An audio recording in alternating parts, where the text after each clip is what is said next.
गहरे जंगल में एक अलग ही किस्म का सन्नाटा होता है। ये सिर्फ आवाज़ों की गैर मौजूदगी नहीं है, ये सुरक्षा का न होना है। हम शहर के शोर से भागकर कुदरत की गोद में जाते हैं, सुकून पाने के लिए, तन्हाई पाने के लिए। लेकिन जंगल का वो खौफनाक सच ये है कि आप कभी भी पूरी तरह यकीन नहीं कर सकते कि वहाँ आप वाकई अकेले हैं। आज की कहानी हमें ले चलती है 2014 में ओरेगन के सुनसान रास्तों पर। ये कहानी याद दिलाती है कि कभी-कभी जब आप पेड़ों के बीच अंधेरे में घूरते हैं तो वहां से भी कोई आपको घूर रहा होता है। साल था 2014। दो दोस्त जो काफी एक्सपीरियंस्ड हाइकर्स थे, उन्होंने फैसला किया कि वो ओरेगन के जंगल में एक छोटी सी ट्रिप पर जाएंगे। कुछ खतरनाक नहीं, कुछ अलग नहीं, बस देवदार के पेड़ों के नीचे एक शांत रात। उन्होंने मेन ट्रेल से हटकर एक जगह चुनी। इतनी दूर नहीं कि वो खो जाएं, पर इतनी दूर जरूर कि कोई वहां आसानी से ना आ सके। वो जगह परफेक्ट थी। हवा में ठंडक थी और मिट्टी की खुशबू। शाम ढलने के साथ सब कुछ शांत लग रहा था। उन्होंने अपना टेंट लगाया, आग पर खाना बनाया और जिंदगी और काम की बातें करने लगे। वो बातें जो तभी अच्छी लगती हैं जब फोन में सिग्नल ना हो। रात के 12 बजे तक आग बुझ चुकी थी। वो अपने स्लीपिंग बैग्स में घुसे और गहरी नींद में सो गए। पर जंगल की एक बात है, रात होते ही वो बदल जाता है। पत्तों की सरसराहट भी शक की लगने लगती है। परछाइयां वो शक्ल लेने लगती हैं जो वो है नहीं, और वो सन्नाटा वो सुकून से बदलकर भारी हो जाता है, जैसे जंगल ने अपनी सांसें रोक ली हों। रात के करीब 2 बजे वो सन्नाटा टूट गया।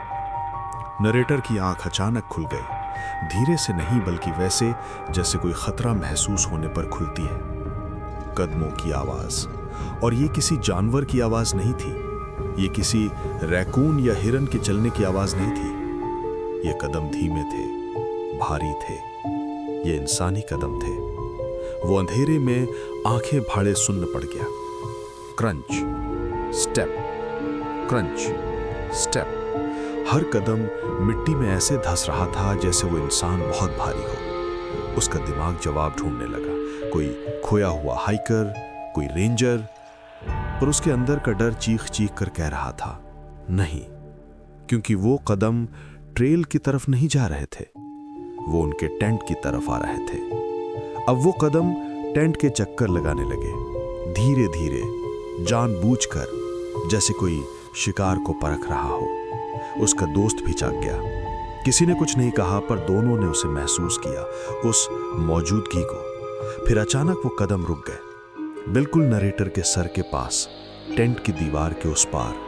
कोई हिलना डुलना नहीं, बस सुनने का एहसास।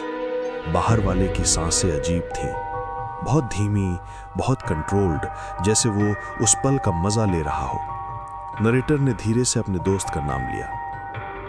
दोनों में से किसी की हिम्मत नहीं हुई कि चेन खोलकर बाहर देखें। वो बस लेटे रहे, सहमे हुए।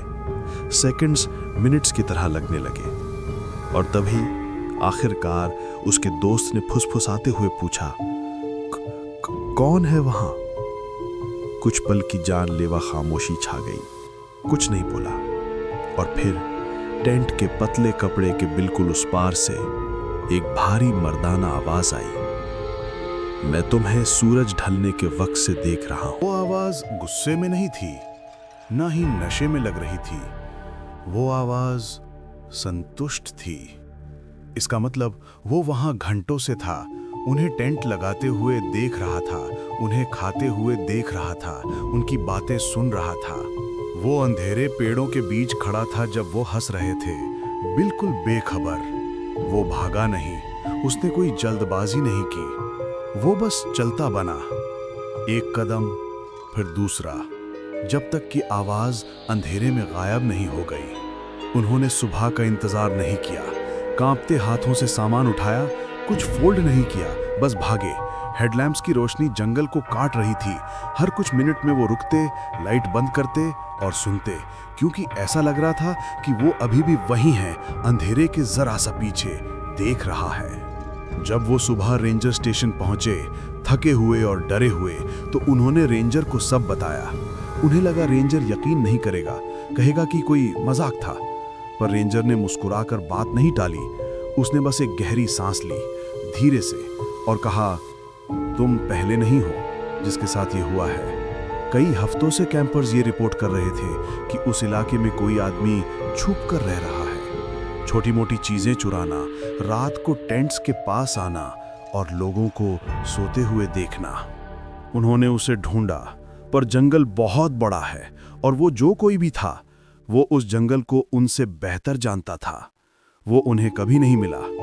उस रात के बाद, उस आवाज के बाद, उन दोनों दोस्तों ने वहां कभी कैंपिंग नहीं की। और ये सोचकर डर लगता है, जब आप जंगल में होते हैं, खुद को सुरक्षित समझते हैं, अकेला समझते हैं, तो कौन ये सोच रहा है आपको देखते हुए? क्या आपने कभी कैंपिंग करते वक्त किसी की मौजूदगी महसूस की है? अपने टेंट के बाहर कदमों की आवाज सुनी है?